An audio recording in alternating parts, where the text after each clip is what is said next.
লেগেছে মনে রং লেগেছে টুনি নাকি সিনেমার নায়িকা হয়েছে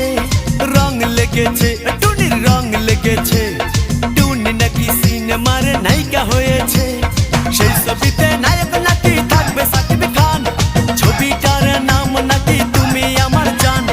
টুনির জ্বালায় এবার আমার যাবে রে প্রাণ রং লেগেছে মনে রং লেগেছে টুনি নাকি সিনেমার নায়িকা হয়েছে